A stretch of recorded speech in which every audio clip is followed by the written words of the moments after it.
Bom dia e sejam bem-vindos ao nosso curso de Big Data para cidades inteligentes. É um prazer recebê-los novamente nessa terceira aula sobre governança de dados para cidades inteligentes, protegidas e inclusivas. Meu nome é Maurício Bosquella e sou consultor do BID. Gostaria de iniciar essa aula cumprimentando nossos palestrantes de hoje, João Carabeta, chefe do escritório de dados da cidade do Rio de Janeiro, Gabriela Gambi, associada sênior de educação do BID, e Valéria Braga, secretária de Ciência, Tecnologia e Inovação de Niterói. Quero agradecer a Valéria, que chegou ontem à noite de uma missão com a Frente Nacional de Prefeitos em Portugal. Gabriela, que está de férias com sua família em Memphis, 2 horas mais cedo que Brasília. E João Carabeta, que ontem às 10 da noite ainda estava aprimorando sua apresentação. Muito obrigado. Eles gentilmente abriram seus espaços nas suas agendas para compartilharem conosco seus preciosos conhecimentos. Novamente, muitíssimo obrigado. Quero também dar as boas-vindas aos mais de 4.000 inscritos, provenientes de mais de 580 municípios brasileiros. Agradecemos também as mais de 1.100 avaliações e mais de 500 comentários que vocês nos enviaram e ficamos muito felizes em saber que estão gostando do curso. Com base nas suas sugestões, fizemos 3 ajustes nas nossas aulas. Vocês mencionaram a grande quantidade de informações enviadas pelo chat. Bom, a gente compilou as informações do chat, mais as gravações dos palestrantes, mais as gravações das aulas, apresentações e literatura, e na última quinta-feira, lhes enviamos essas informações através de e-mail do BID Brasil, bidbrasil@mail.iadb.org. Por favor, chequem seus e-mails e os spams para garantir que esses e-mails estão chegando corretamente para vocês. Vocês também nos comentaram sobre o tempo limitado para perguntas e respostas. Nós alinhamos com os professores, estamos disponibilizando, ao final das aulas, mais 15 minutos de perguntas e respostas para que vocês possam fazer suas perguntas para a gente. E para aqueles que não puderem ficar um pouquinho mais nas aulas, não se preocupem, pois nas próximas quintas-feiras estaremos enviando as gravações das aulas. Vocês também pediram espaço de intercâmbio entre os participantes. Criamos um espaço exclusivo para os participantes desse curso na plataforma Slack.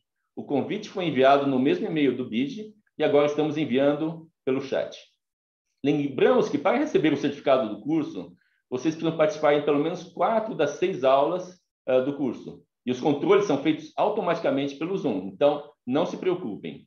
E para aqueles que estão começando o curso ainda hoje, ainda dá tempo de conseguir o certificado, porque são 4 das 6 aulas. Recordamos que além das 6 aulas ao vivo, temos ainda 8 aulas pré-gravadas com as experiências da Coreia do Sul, que estão sendo disponibilizadas ao longo do curso. Por fim, gostaria de destacar alguns temas da nossa última aula. Eu apresentei sobre os pilares e fundamentos das cidades inteligentes, mostrei exemplos dos projetos de cidades inteligentes Big Data no Brasil e na América Latina, compartilhei a metodologia de avaliação de maturidade Smart para cidades e também algumas recomendações para transformar nossas cidades em cidades mais inteligentes. O professor Antônio Ottoni falou sobre o poder dos dados no planejamento urbano, comentou sobre a grande diversidade de dados, satélites, sensores, de mídias sociais, entre outros. Ressaltou que, como parte do processo de uso de dados, é essencial definirmos as perguntas importantes que queremos responder. Concluiu dizendo que, no século XXI, o recurso mais valioso do mundo já não é mais o petróleo, mas sim a capacidade de aproveitar os dados.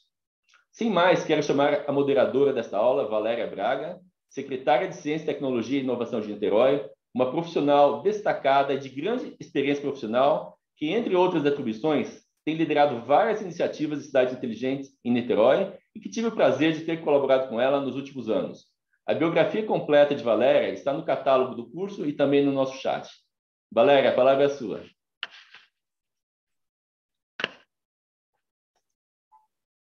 Olá, bom dia a todos os participantes. Bom dia, Maurício, João, Gabriela, toda a equipe do BID.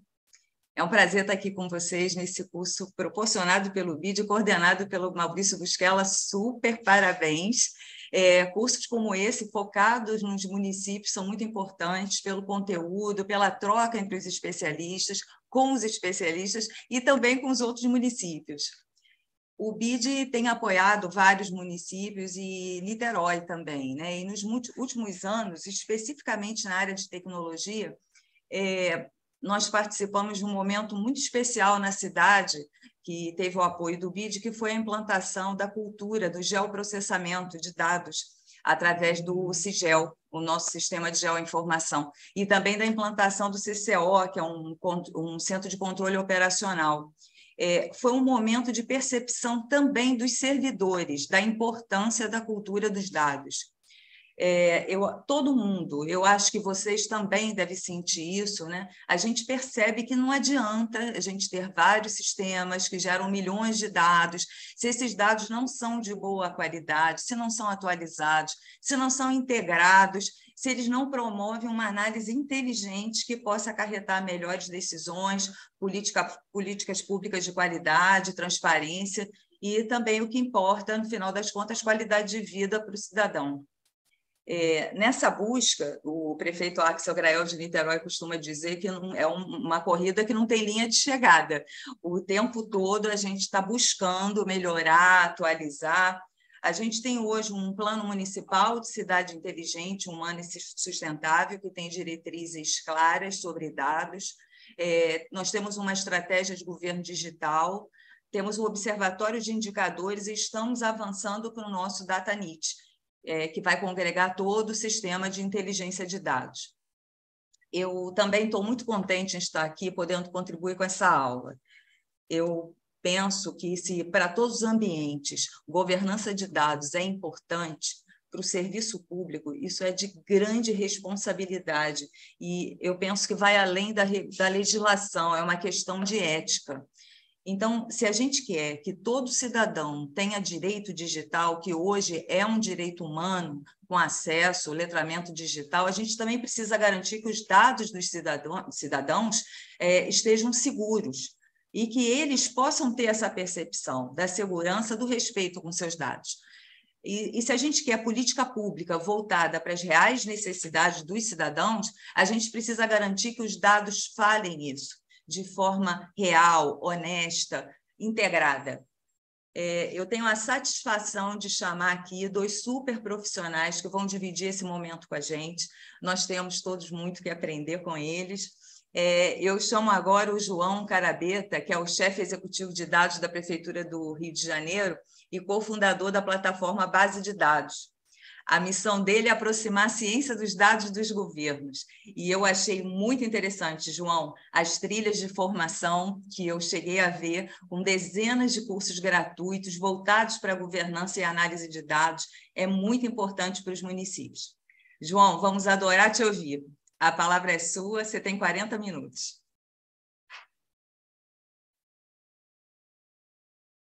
Obrigado, Valéria, pela introdução. Obrigado, Maurício, também pelo convite. E obrigado a todos aqui que estão nos ouvindo hoje. Como já foi apresentado, sou o João Carabeta, atualmente chefe executivo de dados aqui no município do Rio de Janeiro. E também cofundador da Base dos Dados. Talvez eu pegue os últimos 2 minutos da minha apresentação para mostrar também o que é a Base dos Dados, que acho que é importante, pode ter muito impacto para quem trabalha em cidades. Mas o foco aqui é o trabalho que eu venho fazendo com a minha equipe, com vários outros órgãos dentro da Prefeitura do Rio de Janeiro. E antes, acho que eu vou explicar como que o escritório surgiu. Vocês ouviram o prefeito Eduardo Paes na primeira aula, mas eu já trabalhava na Prefeitura, comecei a trabalhar na Prefeitura no começo da gestão, em 2021, na Secretaria de Transportes. E lá o que a gente queria fazer era organizar todos os dados de ônibus, GPS de ônibus em tempo real, para conseguir saber que ônibus que está chegando na hora certa, que ônibus está chegando na hora errada. E o plano futuro, que foi executado, graças ao trabalho excelente da Secretaria de Transportes, foi subsidiar o sistema de transporte público da cidade, mas subsidiar baseado na qualidade da execução das linhas de ônibus e como que os ônibus estão fazendo, executando essas linhas. Então, o trabalho que eu fiz lá foi de capturar todos esses dados de GPS em tempo real, colocar num grande banco de dados, que era o início do Data Lake, que a gente chegou, que eu vou falar mais aqui. E aí a gente conseguiu em pouquíssimo tempo, menos de 1 mês, a gente já estava fazendo monitoramento em tempo real das linhas, sabendo que linha que estava passando, que linha não estava passando, que não estava deixando de passar. E isso ajudou a construir esse grande projeto de subsidiar o transporte público da cidade. No meio de 2021, o prefeito me chama para ele ver o que está acontecendo e me chama para liderar esse esforço na prefeitura. Então, ele basicamente falou: agora que você criou isso aqui na Secretaria de Transportes, eu quero que você crie em várias outras secretarias, porque eu tenho certeza que ela tem problemas semelhantes e a gente tem muita coisa para fazer. E, além disso, ele também me pediu para ajudar a comunicar os dados da cidade. Então, comunicar as políticas públicas que estão acontecendo na cidade através de dados. Então, eu vou mostrar para vocês aqui nessa apresentação como que a gente já fez, quais foram as decisões que foram tomadas, por que é importante colocar no chão, por que é importante a gente trabalhar com dados numa prefeitura. Então, vou compartilhar a minha tela.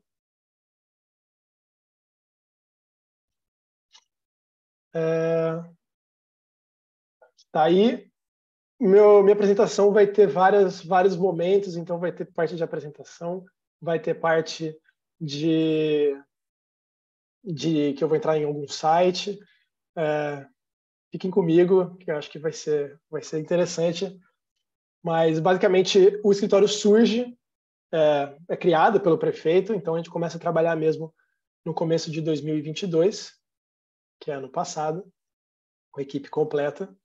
E a primeira coisa que a gente decide fazer, eu vou compartilhar aqui a minha apresentação, a primeira coisa que a gente decide fazer é organizar os dados da cidade. Então, antes de a gente chegar, obviamente, a cidade já tinha um trabalho espetacular com dados. A gente já tinha o DataRio, que é essa plataforma de dados abertos da cidade, que foi uma das primeiras do Brasil também a ter 1.000 conjuntos de dados. E o DataRio já provia, tanto para os servidores quanto para a população, um incrível repositório de dados, incrivelmente útil e ainda provê. E, além do DataRio, por trás dos servidores, tinha um sistema que a gente chama de CIURB, que é Sistema de Informações Urbanas, que é baseado no ArcGIS. Então, basicamente, é um ambiente ArcGIS em que você consegue trabalhar com dados geográficos, alguns conjuntos de dados um pouco grandes, e nele as pessoas conseguem fazer aplicações de dados e formulários e mapas. Então, a cidade já tinha uma capacidade de trabalhar com dados e muitas equipes e muitas secretarias já faziam esses trabalhos. Então, a gente já chegou numa cidade que já tinha uma estrutura de dados formada. Só que tinha um problema muito grande, que essa estrutura não chegava, que era que o CIURB ele tem uma capacidade de armazenamento e processamento de dados. Então, quando eu fui capturar os dados de GPS de ônibus, eles crescem muito rápido. A cada 1 minuto eu estou capturando faço uma requisição na API, salvo esse dado. Em muito pouco tempo, eu tenho gigabytes, terabytes de dado. E eu precisava de uma infraestrutura que me permitisse crescer definitivamente e que também escalasse no processamento muito rápido, porque eu precisaria fazer consultas complexas nessa base de dados inteira, de 400, 500 gigabytes. Então, o que a gente fez lá foi criar esse Data Lake, que é uma infraestrutura de dados na nuvem, e esse Data Lake tem uma base de dados que chama BigQuery, que permite que a gente escale tanto em volume de dados quanto em processamento indefinitivamente. Só depende do orçamento que você tem, mas ao mesmo tempo é uma estrutura muito barata. Hoje, toda a infraestrutura da Secretaria de Transportes, mais toda a infraestrutura que a gente construiu para outras secretarias, custa menos de R$15 mil por mês. E a gente trabalha com muitos terabytes de dados. Então, essa foi a ideia, criar essa infraestrutura de dados, mas não só criar essa infraestrutura, mas também criar toda uma governança para a gente colocar os dados lá dentro. Então, primeiro, o que a gente não quer fazer é criar esse lugar onde a gente coloca dados e que a gente coloque os dados de qualquer maneira. Em muito pouco tempo, a gente vai ter muitos dados que não servem para nada. Então, a gente, quando começou o escritório, começou a colocar dados de outros lugares, Então, dados meteorológicos, dados do 746, que é a central de atendimento da cidade, dados do Waze, dados de educação. Eu vou mostrar para vocês, enfim, todos os dados que a gente conseguiu colocar. Mas a gente sempre colocou eles fazendo um processo muito ordenado de subida de dados, que é como a gente chama. Então, a gente consegue pegar dados tanto de APIs quanto de sistemas internos da prefeitura, que eu tenho certeza que todas as prefeituras têm, o histórico dos alunos, IPTU, ISS e assim por diante. São bases de dados que ficam em servidores MySQL, SQL Server, e não se conversam. Então, a gente puxa esses dados, cataloga todos eles, faz a descrição, entende de onde que eles são, muda o nome das colunas para elas serem inteligíveis, faz a descrição das colunas. Então, tem um trabalho de organização desses dados antes deles serem disponibilizados. Isso garante que eles sejam entendíveis para quem for entrar depois e para quem for usar eles, porque muitas vezes nem os técnicos entendem o que aquelas colunas S003 significam, né? Então, o primeiro passo foi fazer isso, e a gente coloca isso nessa estrutura de armazenamento e processamento ilimitado, e a gente consegue fazer esses processamentos em tempo real. Então, a gente puxa todos os dados em tempo real, ou na frequência que for razoável, pode ser desde cada minuto até cada dia, cada mês, e a gente coloca tudo no ambiente pronto para fazer análise. E a gente coloca tudo, novamente, no ambiente que todos esses dados vão estar no mesmo lugar e vão poder ser consultados ao mesmo tempo. Então, hoje eu consigo pegar um dado da fazenda, um dado da educação, um dado sobre bairros da cidade e fazer em uma requisição, numa query, juntar tudo isso. Ao mesmo tempo. E aí, por que a gente faz isso, né? Porque e tem um ponto importante também, é que, dado a LGPD e dado a sensibilidade de cada dado, cada órgão que tem hoje na prefeitura tem o seu data lake, vamos dizer assim, só que os data lakes, cada órgão pode permitir, os órgãos não se veem necessariamente, mas eles sabem que os outros existem, eles podem pedir o acesso ao dado. E aí eles pedem o acesso ao dado, eles estão no mesmo ambiente, eles podem fazer consulta entre os dados. E também tem um layer desse data lake que é público, que está no Data Hill, que eu vou mostrar para vocês em breve. Mas aí a gente consegue, com isso, ter acesso instantâneo às bases de dados sem nenhuma burocracia, como vocês já devem ter. Quem trabalha com dados de prefeitura deve ter visto que para você puxar o dado de algum lugar, vamos supor, o prefeito pede uma análise para mim, eu tenho que ir para o secretário vai pedir para o subsecretário, que vai pedir para o gerente da área, que vai pedir para o analista da empresa de tecnologia, que vai pedir para o DB admin daquele banco, que vai puxar o dado, vai entregar para o analista, que vai fazer alguma requisição, que vai passar para mim, que eu vou passar para o prefeito. Então, uma vez, isso normalmente pode demorar meses, né? Acho que vocês já podem ter tido essa experiência. E aí o que a gente consegue fazer é que a gente consegue colocar tudo isso no mesmo lugar, atualizado em tempo real, e aí essa burocracia some. Basicamente, a gente precisa do entendimento do negócio, das secretarias, mas a gente consegue fazer análises em tempo real. Isso economiza um tempo de todo mundo no processo, inclusive dos analistas, surreal. Assim. As pessoas passam a ficar mais concentradas em fazer análise de dados do que resolver o problema de como que eu chego no dado, né? E uma vez que a gente consegue disponibilizar esses dados para o mundo, isso tem um impacto em pesquisa, na sociedade civil, que agora consegue usar esses dados para cobrar a prefeitura, no setor privado, que consegue usar esses dados para montar suas aplicações. Então, um exemplo disso é que a gente pega os dados do CORE, que o CORE é o Centro de Operações, também é um sistema querendo ou não, de agregador de dados aqui da prefeitura, que é o centro que coordena a cidade, tem deslizamento na cidade, são eles que organizam isso, todo o trânsito da cidade. E eles têm as ocorrências deles, e hoje essas ocorrências estão no Data Lake, também estão numa API pública, que algumas empresas já usam para integrar nos seus aplicativos e mostrar para o cidadão, para os seus usuários, que tem um acidente na via tal, que tem um alagamento na via Y, enfim, toda essa centralização de dados, disponibilização de dados tem impactos tanto para dentro da prefeitura quanto para fora da prefeitura e economizam um tempo absurdo de todo mundo que está trabalhando com dados. Então, uma vez que a gente tem o Data Lake, a gente não foi subindo os dados só porque eles eram bonitos ou porque eles eram interessantes. A gente sempre subiu os dados baseados em projetos de dados. Então, alguém tinha que estar querendo usar aquele dado, alguma secretaria tinha que ter aquele dado como uma peça estratégica para algum projeto que eles têm. Então, no caso da SMTR, onde tudo começou, eles estavam querendo fazer o cálculo do subsídio de ônibus, que hoje gasta milhões de reais por mês, e teve um impacto surreal, incrível na disponibilidade de ônibus da cidade. A Secretaria de Educação, por exemplo, eles queriam todos os dados históricos dos alunos desde 2003, que estavam nas bases de dados que eles não tinham acesso, ou tinham um acesso muito pontual. A gente subiu tudo isso, hoje eles têm acesso em tempo real desses dados, e eles conseguem fazer painéis de gerenciamento dos alunos, conseguem saber qual aluno está faltando, porque a gente tem frequência, tem boletim, as notas dos alunos, a gente tem o histórico escolar, enfim, a gente tem muitas informações sobre esses alunos, as turmas que eles estão, como que eles se movimentaram entre escolas, e aí eles conseguem usar esses dados para fazer o gerenciamento macro e micro da sua secretaria.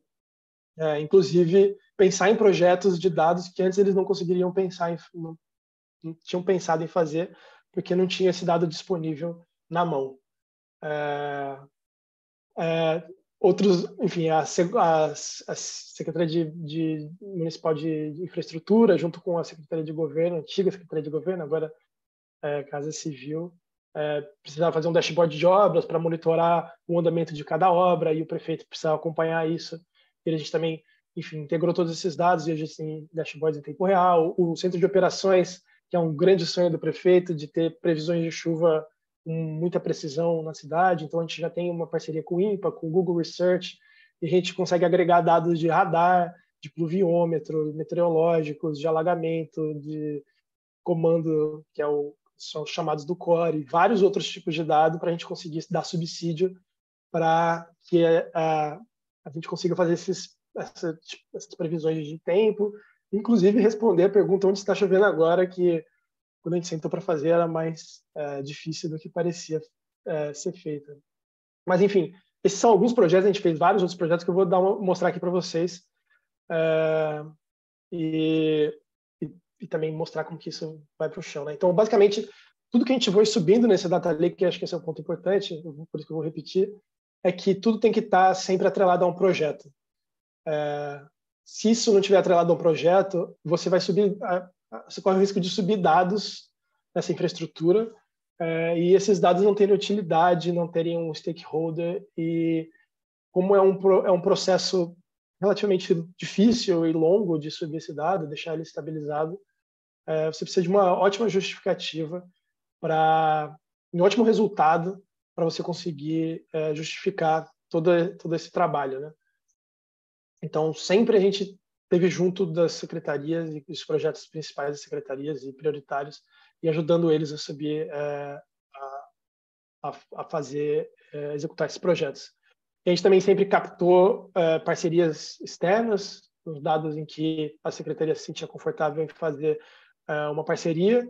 A gente disponibiliza essa infraestrutura, então muitas vezes a gente é só a pessoa, só entre aspas, a equipe que sobe o dado e disponibiliza para a secretaria usar, que hoje é o caso da SMTR, ele já tem uma equipe incrível de análise de dados que faz todos esses cálculos, e a gente mantém a infraestrutura para eles. Mas algumas outras secretarias precisam que a gente suba e também ajude na análise.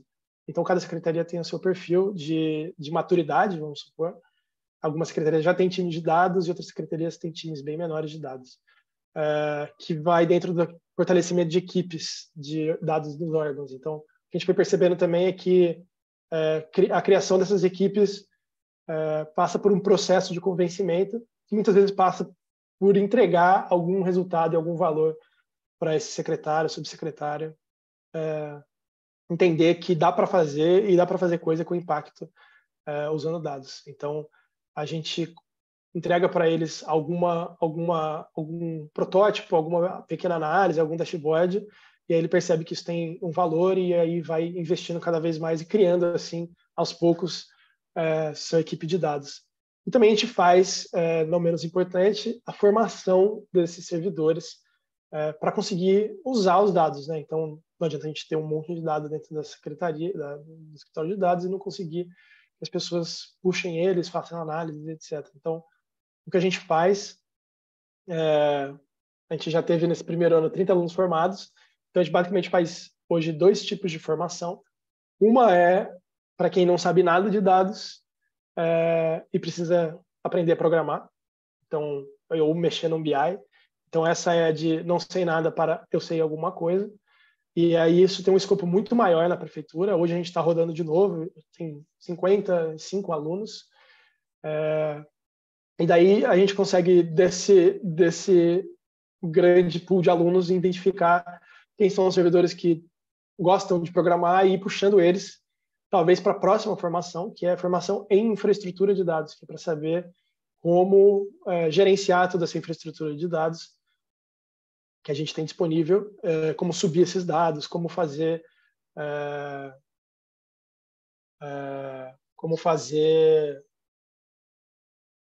tudo isso acontecer. Basicamente, e aí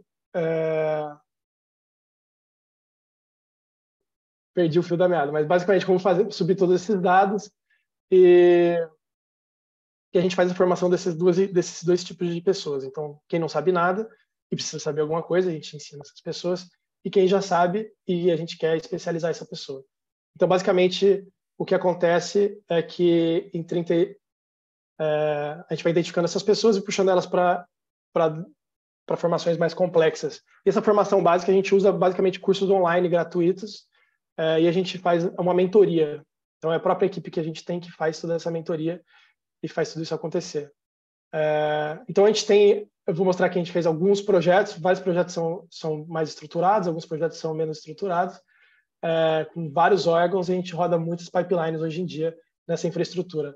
Então, lembrando que, nem todos os projetos aqui a gente participa, mas não necessariamente a gente faz todo o projeto. Então, nesse caso do subsídio do ônibus, a gente disponibiliza a infraestrutura e eles já têm uma equipe incrível que faz tudo isso acontecer. Mas isso mostra como que essa infraestrutura pode ser usada pela prefeitura em sua capacidade quase máxima. Você consegue criar todo um sistema de subsídio em tempo real usando essa infraestrutura. Você pode criar um painel de obras, por exemplo, sobre a situação das obras da cidade. Também atualiza em tempo real e pode mostrar para o prefeito quais obras estão parando, quais obras têm problema. Com o INPA e com o COR, a gente disponibiliza os dados para eles e o INPA faz modelos usando os dados de radar sobre previsão de chuva, previsão de alagamento. Super legal, aqui na esquerda, os dados de observados e na direita são os dados que a gente da previsão. Então, isso é relativamente complicado fazer isso hoje em dia. Com o Waze, por exemplo, a gente integra os dados do Core e envia para o Waze um alerta de onde está inundado na cidade no momento, e o Waze consegue, para o usuário, em tempo real, falar onde está inundado e sugerir que ele mude de rota. Com a Rio Águas, a gente também fez um trabalho de mostrar, eles precisavam sempre de fazer relatórios das chuvas, entender quais são os pontos que mais chovem na cidade. Então, a gente conseguiu fazer um relatório histórico, que eles selecionam um pedaço do dia tal ao dia tal e consegue ter um relatório de como que foi, onde que choveu, que ponto da cidade que choveu, quais foram as ocorrências, qual era o nível dos rios naquela data e etc. Com o ISS, a gente está começando a fazer um trabalho de identificar na cidade onde que são esses pontos de ISS, onde é arrecadado, e saber isso por rua, por via da cidade, futuramente conseguir desenvolver políticas públicas direcionadas a partir desses dados de imposto da cidade. Usando os dados de 1746, que é de reclamação dos chamados, reclamações que os cidadãos abrem, a gente consegue entender como cada subprefeitura está executando seus serviços, qual que é a taxa de fechamento que a prefeitura tem, fechamento no prazo, fazer esse tipo de análise e mandar para o prefeito também relatórios sobre qual que é a execução, como que a cidade consegue executar, quais são os serviços que precisam de mais atenção. Mas não só isso, a gente tem toda essa área que faz esses projetos de dados, mas a gente também faz visualizações de dados, que foi um outro pedido do prefeito, que é usar tudo que a gente tem, essas informações que a gente tem, que a cidade tem, para conseguir comunicar as políticas públicas que estão sendo executadas de uma maneira mais engajante para o público. Então, basicamente, a gente tem um site que eu vou mostrar para vocês daqui a pouco, e aí não vou falar muito dele agora, mas a gente também tem várias visualizações de dados, que eu também vou mostrar uma ou duas aqui para vocês. E basicamente o impacto disso é você conseguir trazer para a população a explicação de uma política pública, ou também de por exemplo, do Carnaval, uma grande festa popular que traz um impacto não só cultural para a cidade, mas também econômico. E a gente consegue, ao longo do tempo, trazer muita mídia, pauta positiva para a cidade, explicar como a cidade funciona para as pessoas, pautar a mídia em alguns pontos, em alguns temas, e sair em vários meios de comunicação. Então, basicamente, a gente faz esse trabalho duplo. Eu vou mostrar o nosso site agora. Primeiro, eu vou mostrar o DataRio, que é o nosso portal de dados aqui da Prefeitura, mantido pelo Instituto de Passos, um trabalho que vem aí de anos e tem muitos recursos, além de dados abertos. Então, tem todos os dados da cidade. E também tem um acesso para o Data Lake. Então, o Data Lake hoje está totalmente integrado no DataRio, e se você quiser entrar nos dados do Data Lake, você basicamente clica lá naquele banner e você consegue abrir os dados e saber. Hoje o site não está muito rápido. Vem aqui acessar o dado. Você consegue abrir os dados. Infelizmente, na minha demonstração, os dados falharam. Mas, enfim, você consegue abrir e ver o que os dados estão, abrir eles e usar uma SQL para entrar neles, etc. A gente também tem o nosso site, em que a gente estrutura aqui quais são os projetos que a gente faz, quais são as visualizações que a gente já fez, e cultura de dados em geral na cidade. Aqui vocês podem navegar pelo site, o site é simplesmente dados.rio. Se você entra na página do Data Lake, aqui vai ter mais informações sobre como acessar. Então, já tem entrar no Data Lake, envia sua sugestão de base, e aí você pode sugerir alguma base que você gostaria que estivesse disponibilizada. Pode acessar os dados, e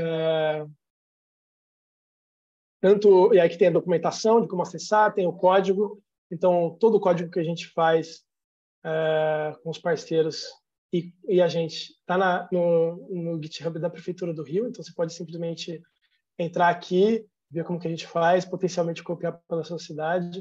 Se tiver interesse em copiar alguma coisa parecida, coloca ali num issue ou entre em contato, que a gente vai estar muito feliz em ajudar. E também tem os treinamentos e cursos. Então, aqui é interno, mas aqui tem os cursos de como que a infraestrutura funciona, para que ela funciona. E aí aqui já tem, eu tô com ele aberto aqui, então está no nosso YouTube, e se alguém quiser entender de fato o que está acontecendo por trás dos panos, está tudo escrito aqui, e escrito e falado, né, no caso, mas também está tudo documentado na nossa documentação. Então, fiquem à vontade para entrar aqui, falar com a gente, e se vocês estiverem interessados em colocar alguma coisa dessa na sua cidade, a gente está super aberto para ajudar e dar dicas. E aí, se você for uma cidade pequena, isso é uma infraestrutura relativamente grande, para dados grandes. Mas se você for uma cidade pequena, você pode muito bem começar, o que já é um grande passo, com um portal de dados e uma estrutura do SIURB funcionando no ArcGIS. Então, acho que tem várias etapas aqui de amadurecimento no uso de dados. Então, a primeira coisa que você pode fazer é olhar para a tabela de Excel que você tem e entender que impacto que ela pode ter num projeto, que impacto que ela pode gerar para a sua cidade. Então, e aí já conseguir visualizar isso e mostrar para o seu gestor. E aí, com muitas pessoas fazendo isso dentro da prefeitura, vocês conseguem assinar algum pacote de infraestrutura pronta, que pode ser o ArcGIS do CIURB, que a gente usa, ou várias outras, que várias cidades já usam. Então, ela já dá um portal de dados abertos, dá um sistema, que é um sistema de informações urbanas, que é incrível para fazer muita coisa geográfica. Por exemplo, eu preciso mapear buracos na cidade. Então, vocês podem fazer um aplicativo simples no sistema do CIURB e mandar uma equipe que vai marcando os buracos na cidade, e aí faz um dashboard com os buracos mapeados e mostra onde que eles estão na cidade, etc. Então, esse tipo de coisa você consegue fazer com essas infraestruturas que já tem prontas no mercado. E aí o terceiro passo, que agora eu quero ter uma equipe de dados mais robusta, eu quero fazer um investimento mais sólido e ter todos esses dados juntos em um mesmo lugar, com capacidade infinita de processamento. Então, aí acho que o próximo passo é fazer um data lake, mas eu não pularia esses outros passos antes, né? Que aí vocês precisam de várias equipes e especializadas. Mas voltando aqui, a gente também faz especiais. Então, por exemplo, a gente já fez sobre segurança pública, já fez sobre o BRT, que é um tema que está muito em voga aqui na prefeitura, sobre o carnaval de dados, então os impactos do carnaval na economia local. Então, você abre aqui, acho que já está até aberto, e você tem uma explicação de qual que é a história do BRT no Rio de Janeiro, por que ele é desse jeito, de uma maneira interativa. Então, um tempo atrás não tinha nenhum corredor de BRT, só tinha as linhas de trem e metrô na cidade para movimentação em massa de pessoas. E aí o BRT era muito mais barato, e aí o prefeito, na sua primeira gestão, começou a construir. Primeiro construiu o Transoeste, depois construiu o Transcarioca. Então vai contando a historinha do BRT, por que isso é bom, qual que é a vitória que ele traz para o transporte coletivo da cidade. Enfim, aí ele vai explicando essa história. Então a gente faz esse tipo de conteúdo também para explicar para a população, usando dados e números, que foi essa evolução.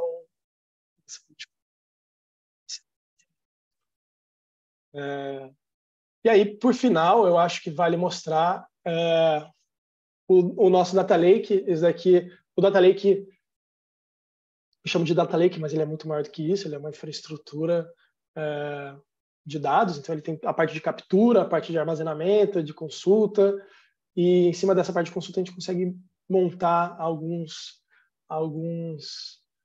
aplicações. Então, no caso que eu estou mostrando, é uma aplicação que chama Metabase, que é gratuita. Então, vocês podem subir uma instância disso na cidade de vocês, e isso pode, na real, ser a primeira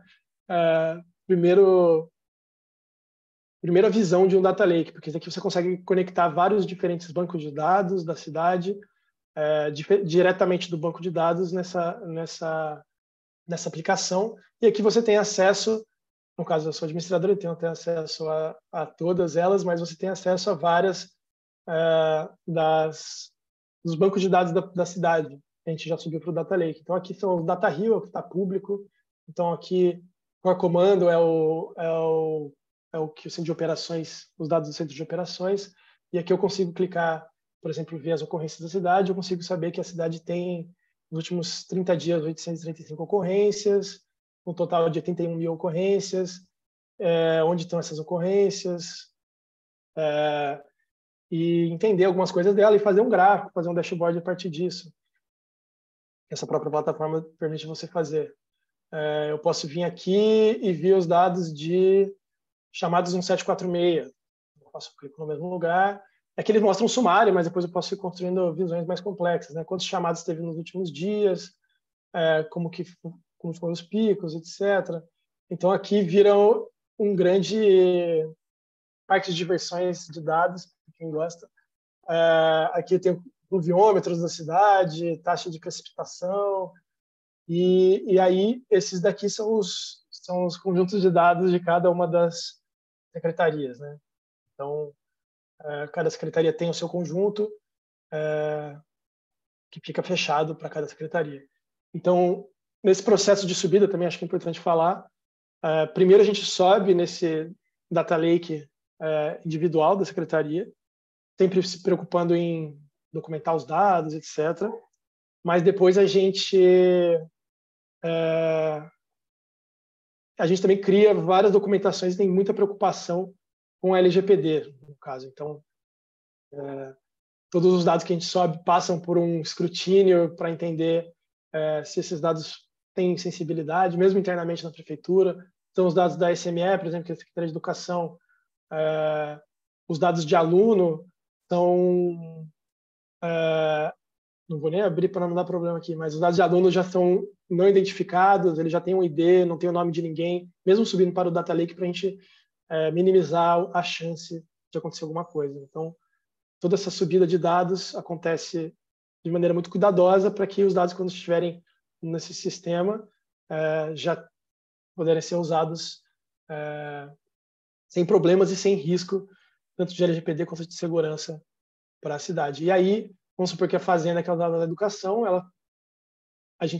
cada secretaria é dona dos seus dados, então a gente pergunta se a Secretaria de Educação topa compartilhar os dados com a Fazenda, a Secretaria de Educação aceita e aí os dados são compartilhados. Então, a gente tem uma gestão em que os donos dos dados são sempre as secretarias e assim como já acontecia antes, né, eles pedem autorização para o outro, muitas vezes os dados são sensíveis e os dados são usados com as devidas autorizações. Então, eu acho que era basicamente isso que eu queria falar. Eu imagino que vocês tenham muitas dúvidas, estou vendo aqui no Q&A tem 40 dúvidas. Então, eu posso responder elas no futuro. E eu agradeço a atenção e, novamente, o convite de Maurício e a equipe para participar desse seminário. Super obrigada, João. Eu estava vendo também as perguntas, está todo mundo muito curioso, né? E todo mundo também preocupado, claro. O Rio trabalha já há algum tempo com isso, já tem uma estrada, né? E prefeituras muito pequenas às vezes ficam preocupadas de não conseguir chegar até aí, não conseguir sensibilizar às vezes o gestor, né? A gente passa por isso também. Muitas vezes a gente tem dificuldade da sensibilização do gestor para essa governança de dados. Eu acho que isso não pode gerar uma ação paralisante, né? Como o João falou, a gente pode começar com planilhas, sim. Eu acho que o trabalho em rede é fundamental. O João está aí, com certeza, para ajudar. O pessoal de Niterói também, para conversar, uma reunião, uma sensibilização, como é que pode começar o passo a passo. As possibilidades são inúmeras, né? A gente viu aí com o João que é um mundo e isso pode melhorar muito o nível de serviço da prefeitura e também melhorar a qualidade de vida do cidadão. Sempre com aquela preocupação que o cidadão tem que entender o que ele está vendo, a coisa tem que ser clara, e isso é uma busca constante para a gente construir essa comunicação com o cidadão, né? Muito obrigada, João. Adorei. Eu que agradeço, Valéria. Agora vamos chamar a Gabriela Gambi, que hoje é associada sênior de educação do BID e já foi consultora de transformação digital, tem uma experiência extensa em política pública, principalmente na área de inovação na educação. Gabriela, achei muito bacana a sua experiência também em privacidade e ética de dados, que é uma coisa que a gente persegue, né? Todo mundo que trabalha com dados. Gabriela, a palavra é sua, você tem 20 minutos. Obrigada. Obrigada, Valéria. Obrigada, Maurício, pelo pelo convite, excelente apresentação do João. Vou começar compartilhando a minha tela e saudando todo mundo que está aqui com a gente. Espero que vocês consigam ver minha tela direitinho. Vou fazer essa apresentação de forma bem... Vocês estão conseguindo ver minha tela, gente? Acho que agora sim, pronto. Vou fazer a minha apresentação, são 20 minutinhos, vou fazer bem ao ponto, e aí me deixaram com a tarefa inglória aqui de falar sobre proteção e privacidade de dados. E qual que é a minha abordagem sobre esse tema, e que acho que vem um pouco com a minha história, né? E começo por isso. Então, hoje eu estou no BID, faz 2 anos, então sou quase uma recém-chegada ao BID, mas nos últimos 10 anos, na verdade, nos últimos 15 anos, trabalhei com políticas públicas sociais. E aí, nos últimos 10 anos, do lado aí da gestão pública, né, no governo federal e na gestão municipal, ainda que como com o João, numa cidade muito grande, que foi a Prefeitura de São Paulo. Mas quando a gente fala sobre privacidade e proteção de dados pessoais, ainda mais hoje no Brasil, eu queria trazer essa fala em 5 pontos, em 4 pontos para vocês. Primeiro, retomando um pouco quais são as potencialidades que a gente já falou aqui para essa gestão massiva de dados. Depois queria falar sobre 3 riscos, né? E aí olhando um pouco para casos concretos, então para a gente saber o que a gente precisa fazer para ter uma gestão ética, como a gente fala, né, de dados, a gente precisa saber quais são os riscos, né, envolvidos nesse assunto. E aí depois a gente vai falar sobre 5 norteadores para fazer essa gestão ética de dados, e eu queria deixar vocês com 4 ideias finais. Lembrando aqui, todos esses documentos, a Jéssica está fazendo a gentileza de colocar no chat os links para esses documentos, e o objetivo da minha fala, que é um pouco a abordagem que eu trago da minha história, é a gente apontar caminhos, né? Então, eu não vou trazer aqui respostas precisas, né? Meu objetivo aqui não é dar resposta a ninguém melhor do que vocês mesmos para conseguirem encontrar essas respostas, mas o objetivo é que juntos a gente consiga encontrar os caminhos para fazer essa gestão ética de dados. Então, começando a falar um pouco sobre quais são as potencialidades, e que a gente retoma um pouco as aulas anteriores.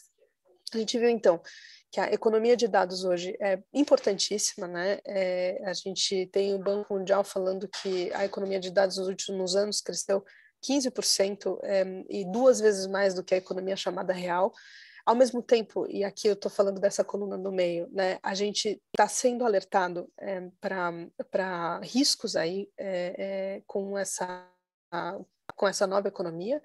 Então, essa frase de que quando você não está pagando por um produto, provavelmente você mesmo é o produto, né? Porque você está aportando dados que vão viabilizar essa economia. Todo mundo aqui, ou boa parte das pessoas, deve ter visto esse documentário que está no Netflix, chama o Dilema das Redes, um documentário super, super interessante. E, ao mesmo tempo, a gente está olhando, acho que o João fez uma excelente apresentação sobre quais as potencialidades dos dados, né, na solução de problemas concretos. Então, olhando para isso tudo, como que a gente consegue pensar, né, nessa gestão ética de dados massivos? E aqui eu queria trazer o caso concreto da pandemia, né? Então, na pandemia, todos nós passamos por um processo de digitalização massiva e emergencial, né? Super importante dizer que foi feito de forma emergencial, algo que ninguém podia prever, então com baixíssimo nível de planejamento, como com qualquer emergência, mas na pandemia a gente já pôde ver como que essa digitalização feita de forma rápida e sem planejamento começa a apontar riscos, né? Então, a Human Rights Watch, por exemplo, fez um relatório de que várias aplicações, softwares, plataformas que foram utilizadas na educação durante a pandemia violaram direitos de crianças e adolescentes, né? E aí, mesmo o uso de aplicativos desenvolvidos para a saúde também estavam trazendo riscos, não só à transparência, mas também à proteção e à privacidade de dados. Então, estou trazendo esse cenário com essa pergunta, né? Como que a gente consegue fazer essa gestão que a gente chama de ética sobre dados massivos em políticas públicas? Importante dizer que eu estou usando aqui como referência um trabalho publicado pelo BID, que é justamente com esse mesmo nome, né? Gestão ética de dados.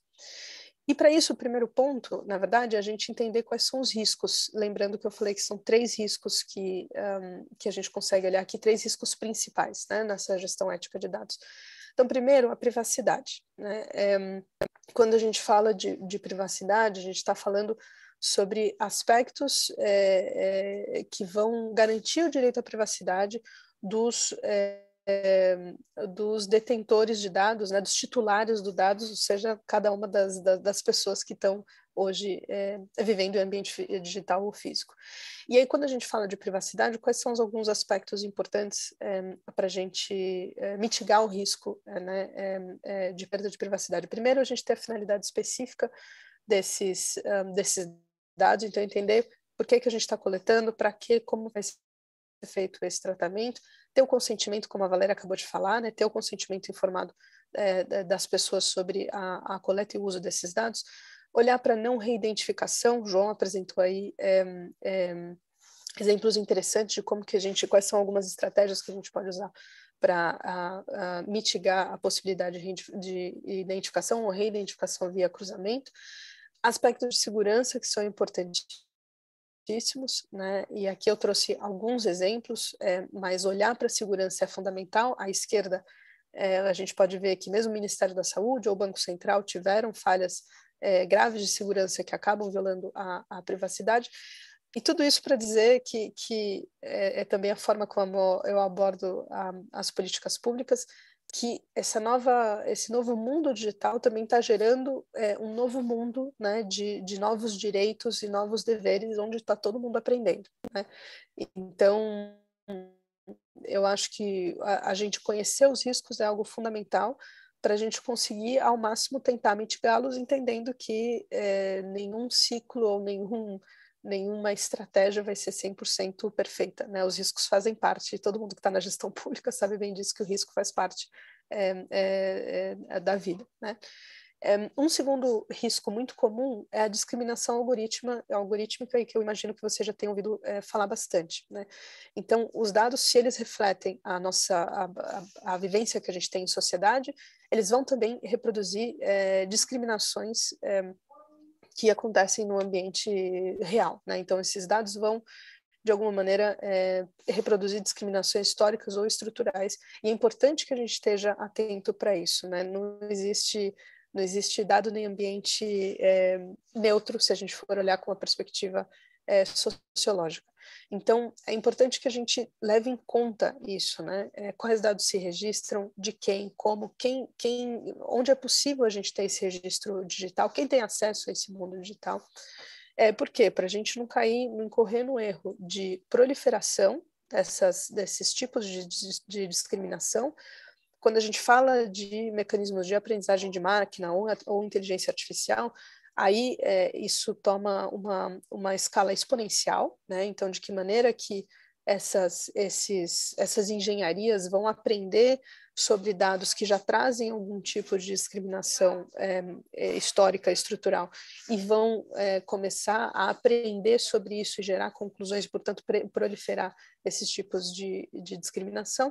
E aí, de novo, falando sobre novos direitos, né, que surgem nessa era digital, o direito à explicação, né? Então, de que maneira que a gente consegue explicar quais são as lógicas que estão por trás, aí falando um pouco mais de algoritmo, dessas grandes bases de dados, que vão permitir aos usuários entender e aos próprios responsáveis por fazer o tratamento desses dados, se está havendo algum tipo de viés que possa reforçar discriminações. E aqui à esquerda eu também estou trazendo dois exemplos. Então, um primeiro que foi a judicialização de um processo de reconhecimento facial que tinha sido proposto pelo metrô de São Paulo, entendendo aí que justamente os dados e há uma aprendizagem sobre o reconhecimento facial que estava sendo feita poderia levar a discriminações, principalmente sobre tonalidades de pele distintas daquelas que iam sendo trazidas na base de dados.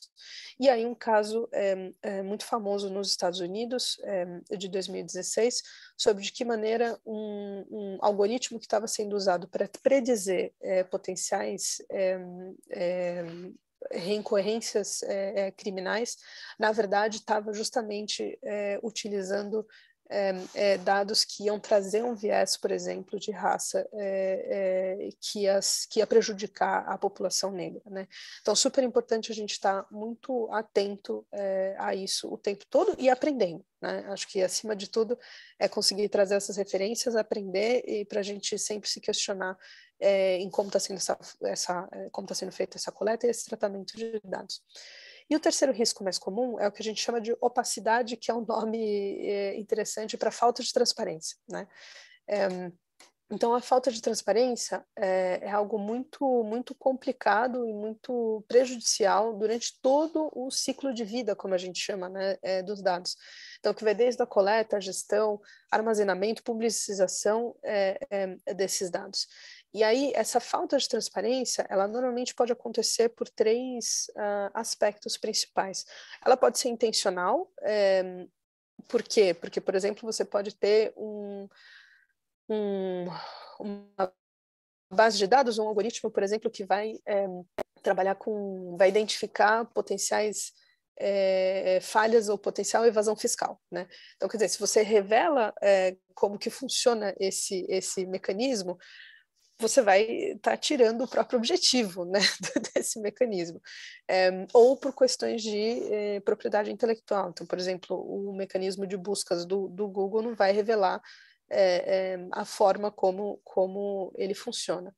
Uma segunda maneira de você ter essa falta de transparência, ou de você não conseguir trabalhar com ela, e que a gente sofre muito hoje, é o que a gente chama ou é chamado nesse documento de analfabeto. Então, a falta de competências, muita gente está falando em competências digitais, em letramento digital, né? Então, a falta de capacidade das pessoas, e aqui a gente tem que pensar numa democratização ou num número ampliado de pessoas.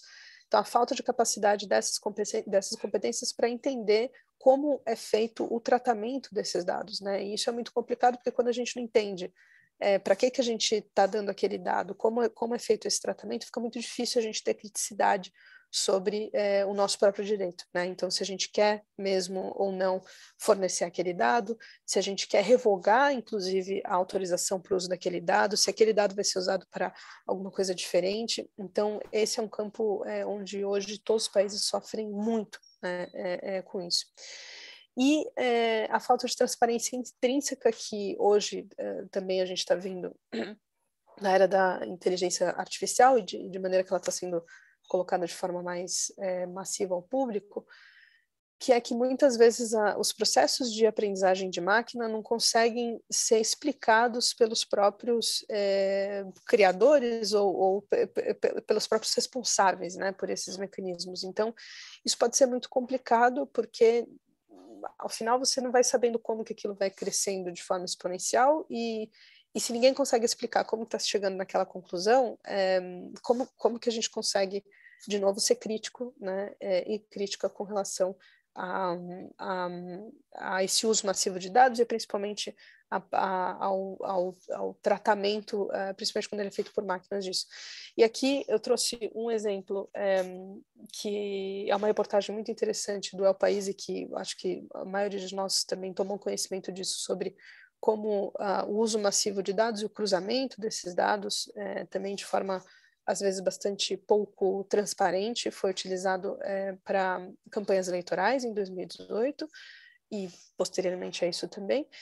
E um exemplo aqui positivo, para que eu não seja a cavaleira do apocalipse aqui, um exemplo positivo de como uma prefeitura, a prefeitura de Nova York hoje está fazendo um trabalho muito interessante de combate a desigualdades, então vinculado ao ponto anterior, e também de auditoria, né, sobre os algoritmos que são muito utilizados na gestão pública aí em Nova York. Então, eu queria deixar vocês com esses três principais riscos, que são os primeiros pontos para a gente entender como fazer essa gestão ética de dados. E aí, quais são os 5 norteadores, como a gente chama, né, que a gente pode trazer para pensar em começar uma gestão ética de dados? Bom, no Brasil, a gente tem a Lei Geral de Proteção de Dados, a Lei 13.709 de 2018, que vai identificar principalmente 3 aspectos, bom, enfim, são vários, e aqui eu não vou entrar em profundidade na LGPD, mas identifica o que são, define o que são dados pessoais, define o que são dados pessoais sensíveis, né? Então, quando o João estava falando sobre a sensibilidade de dados, então são dados que têm informações consideradas sensíveis, como raça ou etnia, convicção religiosa, opinião política, filiação partidária ou sindical, caráter religioso, então isso são entendidos como os dados pessoais sensíveis. E quando a gente fala de tratamento de dados pessoais, é todo o ciclo de vida, né? O que você faz com esse dado? A gente às vezes acaba pensando muito na coleta, mas na verdade é todo esse rol enfim, de tratamentos, de intervenções que são feitas com esses dados. E aqui eu trouxe um exemplo muito rápido de possíveis titulares de dados na área da educação, como você tem, por exemplo, estudantes, docentes ou servidores, e aí lembrando que tem questões também específicas dos direitos das crianças, por exemplo, e adolescentes, ou seja, menores de 12 anos, em algumas interpretações até menores de 16 anos, que exige uma outra camada, que é justamente a autorização parental ou de responsáveis, né, sobre o tratamento, a coleta e o uso de dados desses titulares, que é como a gente chama as pessoas, na verdade, que vão estar fornecendo esses dados. Então, a LGPD, claro, é sem dúvida o grande pano de fundo, né, ou a legislação que vai reger isso no Brasil, mas aí de uma forma um pouco mais aberta e menos técnica, queria trazer 5 norteadores para essa gestão ética de dados. Então, primeiro, a gente sempre olhar para o valor público daquele dado, né? Então, ter uma linha de base, estabelecer de onde a gente está partindo, né? Então, você não consegue ter um resultado daquilo que não se mede, né? Então, a gente entender qual é a linha qual é o ponto de partida, para a gente saber qual é o ponto de chegada, ter objetivos muito claros, com ações específicas que vão ser desenvolvidas a partir desses objetivos e beneficiários, né? E tem indicadores de desempenho, de novo, conseguir saber de onde você está partindo e onde você quer chegar. E aqui em cima do valor público, às vezes eu gosto muito de uma palavra, né, de uma expressão que eu ouvi há um tempo atrás, que alguém me falou sobre fetiche de dados, né? Então, acho que desde que a The Economist publicou essa capa de que dados são o novo petróleo, às vezes, vamos coletar dado, porque é importante ter dado, né? Mas se você não tem um valor público, se você não tem uma pergunta, se você não tem um problema claro, né, que você quer endereçar, às vezes você vai ficar coletando um monte de dados porque é bacana ter dados, né? Isso às vezes até pode fazer sentido em outras circunstâncias, mas acho que ter clareza sobre esse valor público dos dados é algo fundamental. Por quê? Porque isso vai levar ao segundo ponto, né? Esse segundo norteador, de quais são os beneficiários e impactos em públicos específicos, principalmente na questão de viés e potencial discriminação algoritmo, né? Então, que dados que a gente está coletando, como que a gente está cruzando esses dados e quais vieses podem incorrer e de que maneira pode fazer a gente chegar em resultados que, na verdade, eventualmente podem estar reproduzindo discriminações estruturais. Tem um diagnóstico claro de dados, né? Então, acho que o João também, na fala dele, trouxe algo muito relevante, que é quando eles chegaram, né? É um trabalho que vem sendo desenvolvido há bastante tempo na prefeitura, e eles têm uma qualidade de dados interessante. Eu imagino, o João pode contar mais sobre isso depois, que não é uma coisa do dia para a noite, né? Então, esse trabalho de você produzir dados com qualidade exige muito esforço e leva bastante tempo, né? Então, ter um diagnóstico de dados, quais são os disponíveis, quais são os necessários, né? Às vezes, eu diria que 80% das perguntas que a gente quer fazer, às vezes a gente já tem dados que respondem aquelas perguntas, né? Você não precisa coletar novos dados. Com a qualidade, de novo, a questão do viés.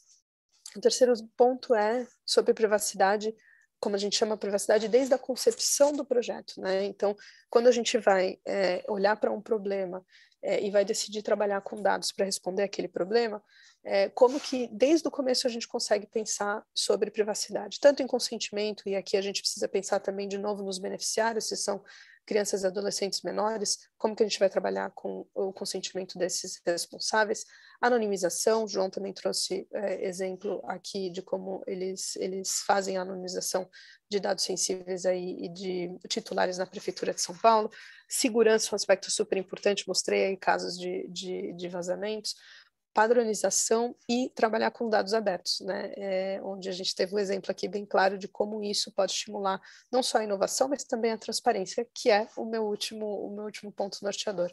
Então, transparência e prestação de contas, de que maneira que a gente consegue ter um escopo muito claro sobre a que se endereçam esses dados, comunicar e trazer participação, né? Acho que o melhor mecanismo para transparência é você conseguir trazer participação e comunicar bem esses dados para a população, poder mitigar viés, né? Tratar com retificação e reparação. Então, de novo, está todo mundo aprendendo, então, à medida que forem identificados erros, conseguir corrigir rapidamente, conseguir trazer alguma solução, trabalhar com monitoramento e avaliação. Então, para finalizar, eu estou trazendo para vocês aqui algumas referências super interessantes e que eu achei que para essa turma faria mais sentido trazer essas referências. O Ministério de Gestão e Inovação de Serviços, à minha esquerda aqui, tem uma página só dedicada a isso, né, a guias que vão trazer recomendações, modelos para programas de privacidade e segurança de informação. Então, tem um material super interessante no site do Ministério. Tem manuais e guias específicas para áreas setoriais. Então, tem um produzido pelo CIEB para a educação, que tem, inclusive, modelos, minutas ali que podem ser utilizadas pela Secretaria de Educação, tem para a saúde. E, por fim, queria recomendar muito essa página do BID chamada Fairlec, que vai trazer, inclusive, uma ferramenta de autoavaliação para gestão ética de dados. Ela trabalha um pouco mais com o passo seguinte, que é justamente desenvolvimento de algoritmos, aprendizagem de máquina e inteligência artificial, mas tem ferramentas que são super interessantes na hora de desenhar um projeto, onde você consegue avaliar, né, ou se autoavaliar de que maneira o seu projeto está conseguindo fazer uma gestão ética de dados. E aí, para finalizar mesmo, eu falei que queria deixar vocês com 4 ideias finais, que é o seguinte: primeiro, ter clareza sobre a finalidade dos dados, né? Então, qual é o problema que se quer responder, qual é a pergunta, qual é o propósito, isso vai ajudar a olhar para o viés e qual é o ciclo de vida desses dados. Segundo, entender que a LGPD é uma aliada, é uma super aliada da gestão pública, justamente porque ela vai trazer o regramento, quais são os princípios, quais são as hipóteses e quais são as responsabilidades compartilhadas, principalmente, que a gente pode tratar junto com os nossos fornecedores. Terceiro, governança e transparência. Então, a LGPD, por exemplo, vai falar em 3 atores: quem é o controlador, quem é o operador encarregado, e isso nos ajuda realmente a ter clareza sobre as responsabilidades de cada um. E trabalhar com dados abertos e com bases abertas é o que vai ajudar cada vez mais a trazer inovação e transparência para isso. E, finalmente, acreditar que é possível fazer, né? E, para isso, a gente tem referências e boas práticas que estão disponíveis, que estão acessíveis, e, principalmente, também trabalhar com comunidades de prática, como a gente está fazendo aqui. Então, queria agradecer, passei 2 minutos aqui do meu tempo, desculpa, Valéria, e ficar à disposição para perguntas. Obrigada. Gabriela, muito obrigada, adorei a apresentação, assim, é um assunto que a gente está sempre, todo mundo que trabalha com dados sempre fica pensando com relação a esses riscos, né? Como mitigá-los, como a gente ter soluções criativas para mitigar os riscos. Toda inovação é inerente da inovação o risco, mas a gente tem que pensar sempre em mitigar, e tem sempre que ter aquele olhar para o cidadão, né? Se ele está compreendendo, se a informação está chegando até ele, se ele está sendo respeitado. Eu gostei muito. Gente, temos aqui muitas perguntas, e eu selecionei rapidamente algumas, as demais vai ser feito todo o possível para que seja respondida. João, tem várias perguntas, as pessoas estão sendo curiosas a respeito da nuvem, né? Que porte é esse da nuvem? Se tem também data center? Como que é feita essa gestão? Será que você poderia dar uma luz rápida de como é que o Rio se estruturou para isso? Então, é o seguinte, eu não entrei muito na parte técnica, porque eu não sabia, né? Mas já que perguntam, a gente usa, quando a gente foi desenhar a infraestrutura, a gente queria o mínimo de componentes possíveis, mas que ela fosse capaz de resolver o máximo de problemas possíveis. Porque, a gente não tinha uma equipe muito grande, alguém perguntou aí da equipe, a gente tem 8 pessoas no escritório, 2 engenheiros de dados e DevOps, 2 cientistas de dados, 2 gestores aqui da prefeitura, fazem a formação, fazem a gestão geral de projetos, etc. E 2 pessoas, uma jornalista de dados e um designer, fazem a parte de comunicação de dados. Então, é uma equipe relativamente pequena,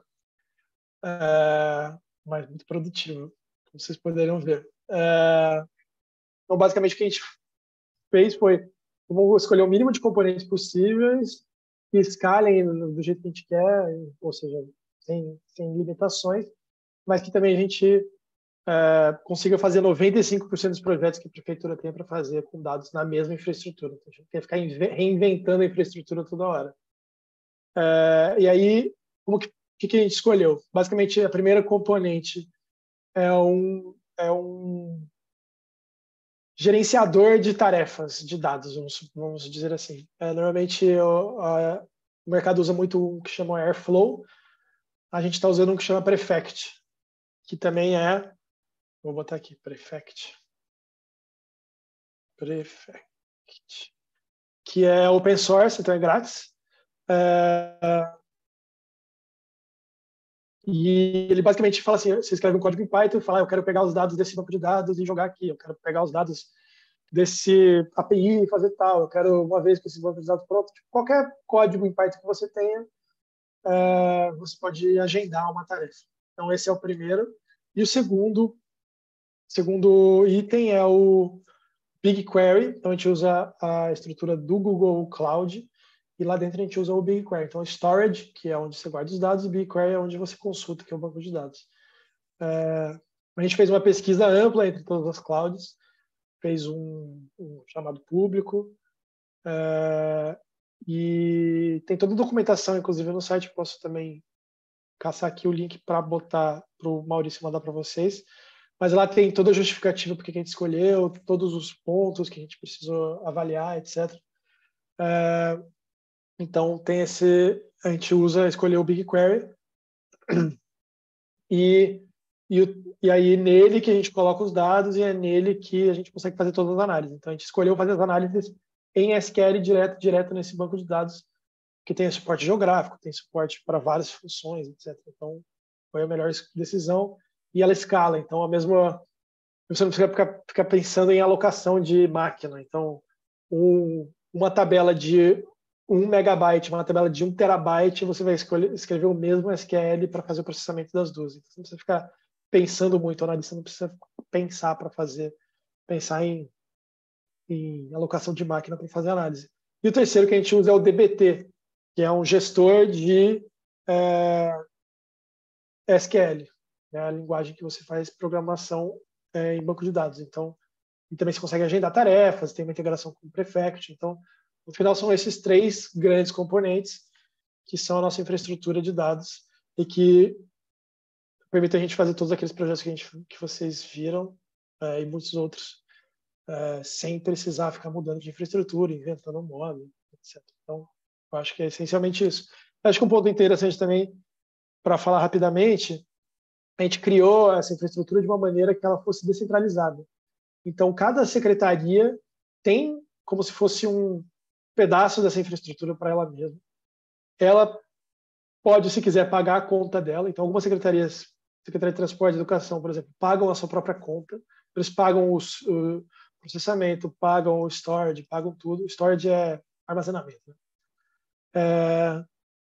E isso dá uma segurança para a secretaria para falar, isso aqui é meu, e eu tenho confiança de que isso aqui vai continuar sendo meu, mesmo depois de uma mudança eventual de gestão, ou se alguma secretaria quiser se desmembrar e não quer mais fazer, as outras secretarias não perdem o investimento. Então, isso é um jeito de a gente dar uma segurança para a secretaria a longo prazo. Também cada um paga a sua conta. E mas ao mesmo tempo todos os dados estão no mesmo ambiente, estão centralizados no mesmo ambiente. Então a gente conseguiu fazer essa matemática acontecer, que era um desafio de infraestrutura e hoje funciona muito bem. E acho que é um ponto importante de falar, porque alguém perguntou aqui e alguém também da prefeitura comentou comigo que era importante, que era um ponto interessante. Ótimo, obrigada. Tem uma pergunta aqui para a Gabriela.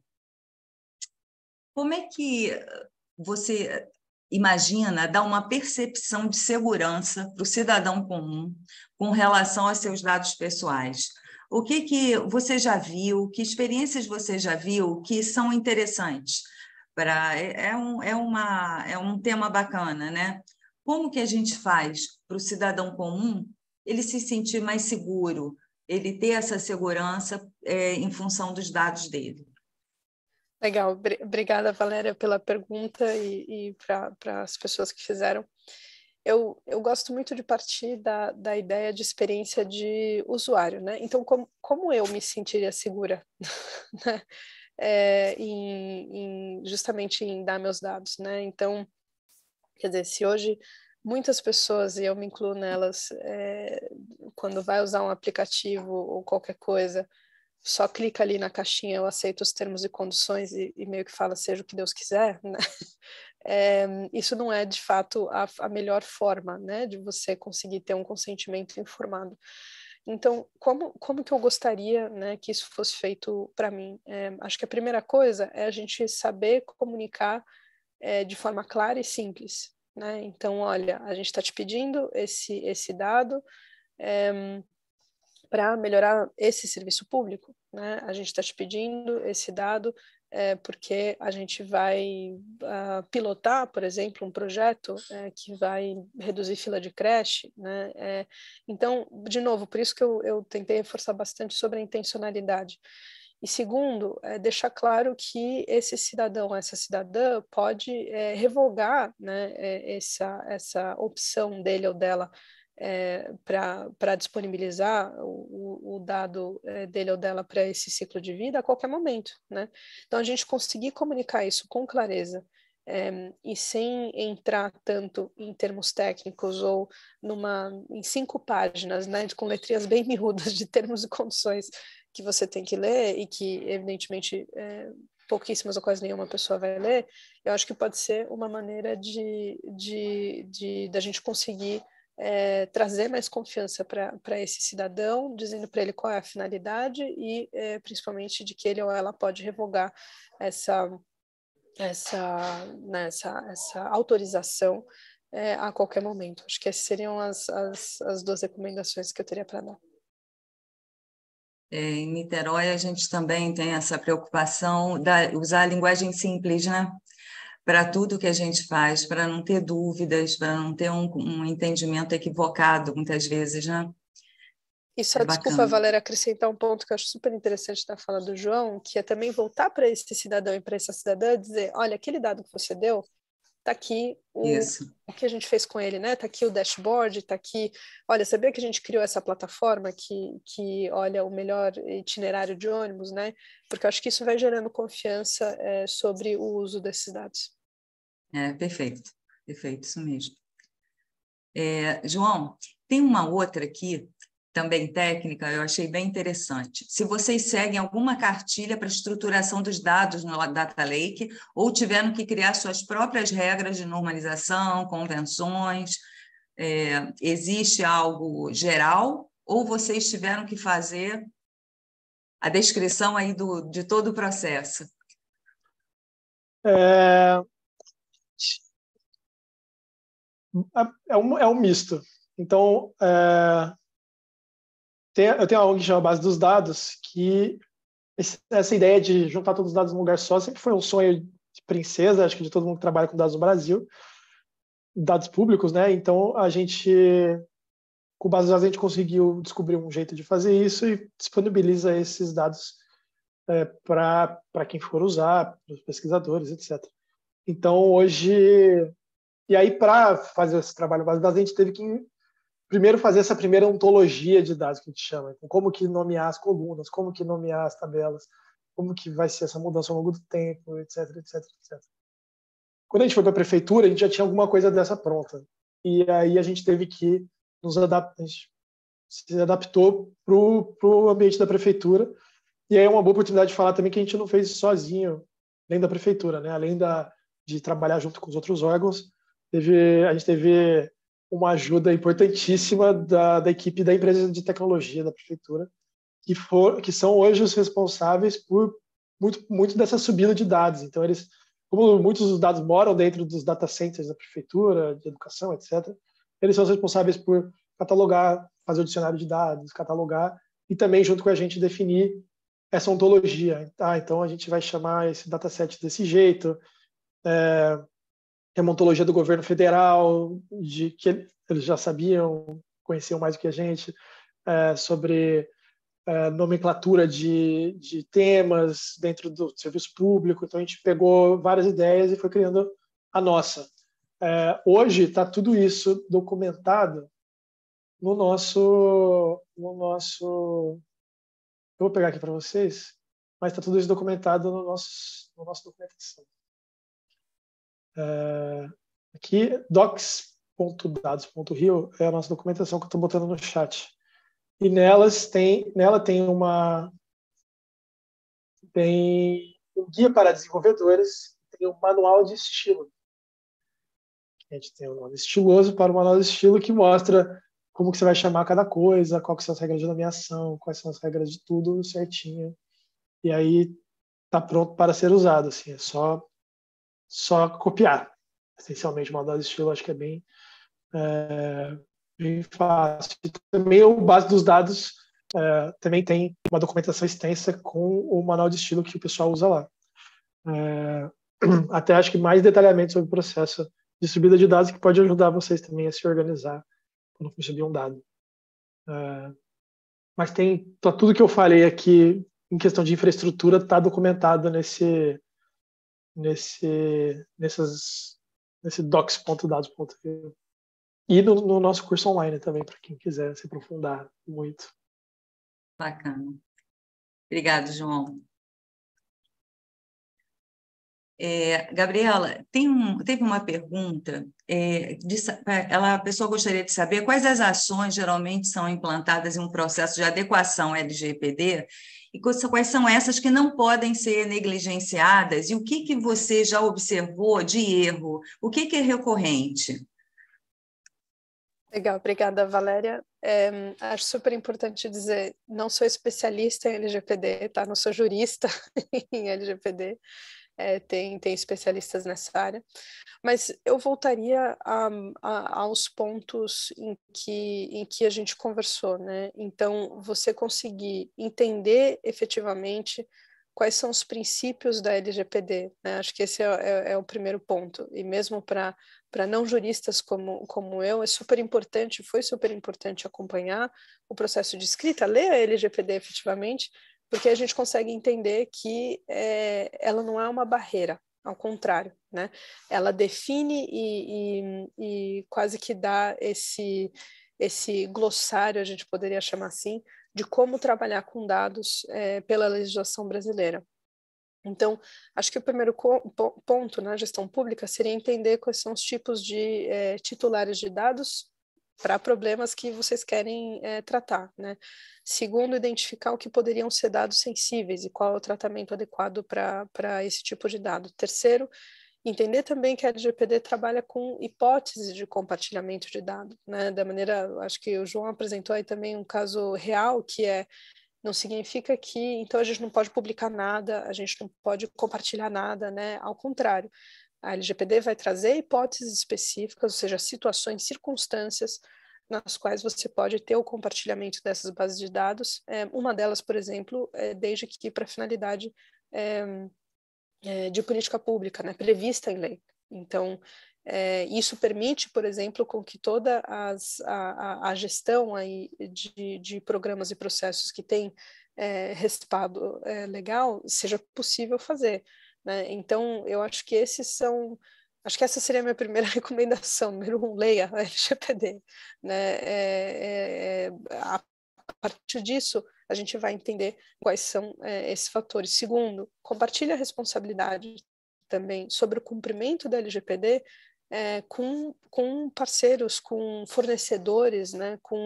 Às vezes a gente tem muitas empresas públicas ou privadas que vão prestar serviço para a prefeitura.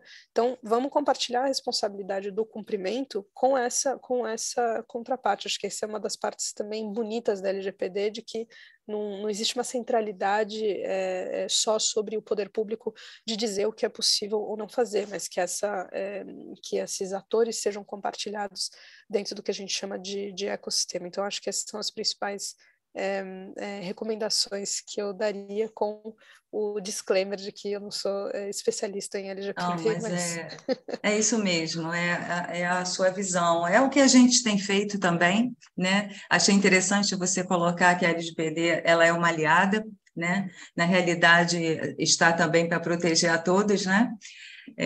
Então, a coisa, quando está normatizada, ela acaba protegendo a todo mundo, né? Exatamente. Acho que ter esse conceito acho que é fundamental, como, olha, a gente tem algo aqui que estabelece um norte, né? Não significa que o poder público tem que ter todas as respostas, não significa que o poder público tem que saber exatamente como fazer em cada situação, porque esse é o princípio da inovação, mas significa que a gente tem um regulamento aqui onde a gente senta juntos, entende né, qual o espírito que está por trás daquilo e vai trabalhando as situações de acordo com esse regramento. Então, ela é uma aliada, ao contrário, ela não é uma barreira, ela é uma aliada que nos permite não só proteger o setor público, mas também trabalhar em favor dos direitos das cidadãs e dos cidadãos, e permitir saber como que a gente pode trabalhar juntos com diversos outros atores. Obrigada, Gabriel. João, eu tenho uma pergunta minha aqui.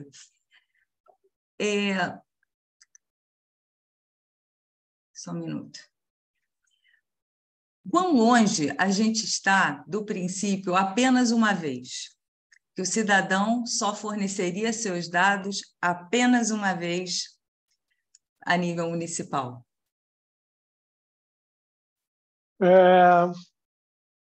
Esse é um problema. Deixa eu ver como que eu respondo. É o sonho de princesa. É outro sonho de princesa. O grande problema de uma prefeitura ou de uma organização de 300 anos como uma prefeitura é que ela tem 300 anos. Então, muitas coisas foram feitas em diferentes tecnologias que eram inovações na época, por muito tempo. E muitas vezes esses sistemas as tecnologias são tão diferentes que são muito difíceis de integrar entre si. O governo federal já tem um esforço maravilhoso de criar o GovBR, o login único, que também disponibiliza para cidades. Então, hoje, o Rio de Janeiro, pensando nos seus serviços, já no portal de Carioca, no Carioca Digital, já faz o login via GovBR, e cada vez mais esse é o caminho. Mas é uma transição não necessariamente instantânea, né? Depende muito da capacidade dos sistemas atrás dos planos conseguirem se integrar com esse sistema. Mas eu acho que é um caminho sem volta, naturalmente, que o governo federal, o sistema GovBR, pavimentou para os municípios. Eu aqui dentro da prefeitura cuido da parte, você entregou os dados, o que a gente pode fazer com o valor a partir disso. Mas tem uma outra secretaria, que é a de Transformação Digital e Integridade, que também controla a empresa de tecnologia, que cuida dos serviços ao cidadão. Então, o Tony, Jalito, o Bruno Budarovski, que estão mais atentos a essa questão de integração, tanto um login único para o cidadão, quanto de integração dos serviços todos da prefeitura em plataformas únicas e agradáveis para o cidadão usar, né? Então, é um esforço homérico aqui dentro, que você tem várias secretarias com centenas de serviços, cada uma com diferentes tecnologias, com diferentes interesses, velocidades e urgências, né? Então, é um caminho não trivial, mas eu acho que é o único caminho. Então, eu acho que em breve a gente vai conseguir, cada vez mais vai ser natural você só logar no GovBR e conseguir ter acesso aos serviços tanto da federação quanto da prefeitura. Esse é o sonho dourado de todo mundo, né? Imagina, né? É o apenas uma vez, né? Você está todo integrado em todos os sistemas, a vida do cidadão está toda ali. Ninguém precisa ficar te perguntando pela milésima vez qual é o seu endereço, qual é o seu telefone. E a gente tende para isso, né? É o nosso objetivo. Então, eu sei que não é fácil, é uma coisa muito complexa. Todos os municípios enfrentam isso. A pandemia evidenciou isso muito mais na hora da emergência, né? Acredito que todos passaram por dificuldade na hora da emergência de concessão de benefícios, quando todo mundo se deparou com muitos bancos de dados, né?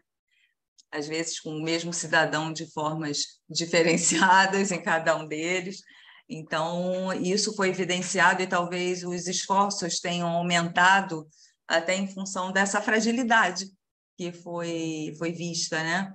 Mais de perto. Mas é um esforço conjunto, né? De todo mundo.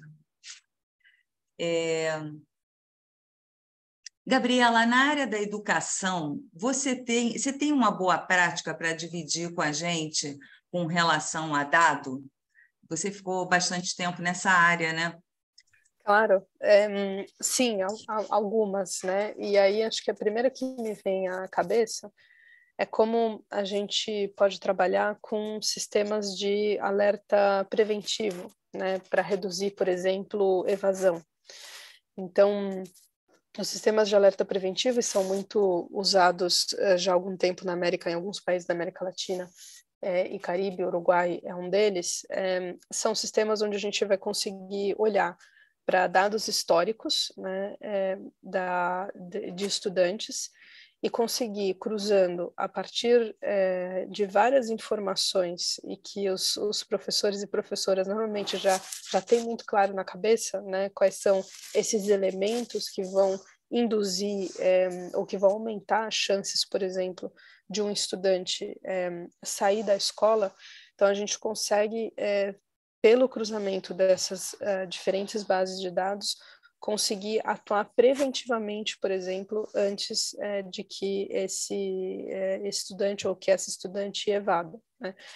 Para que a gente consiga desenhar, por exemplo, identificado, a partir do cruzamento dessas diversas bases de dados, identificado que aquele ou aquela estudante tem um alto risco de evasão, que a Secretaria de Educação consiga, ou que a própria escola consiga estabelecer um protocolo de atuação preventiva, né, junto a esse estudante, para garantir de que, ao máximo, de que estejam dadas as condições para que ele ou ela possam ficar efetivamente na escola e desejosamente concluir a sua trajetória educativa, né? Então, quando a gente está falando disso, a gente está falando de um objetivo que é como proteger a trajetória educacional desses estudantes, principalmente os mais vulneráveis, ao longo da sua vida estudantil, né? Então, acho que essa é uma super boa prática de uso de dados massivos,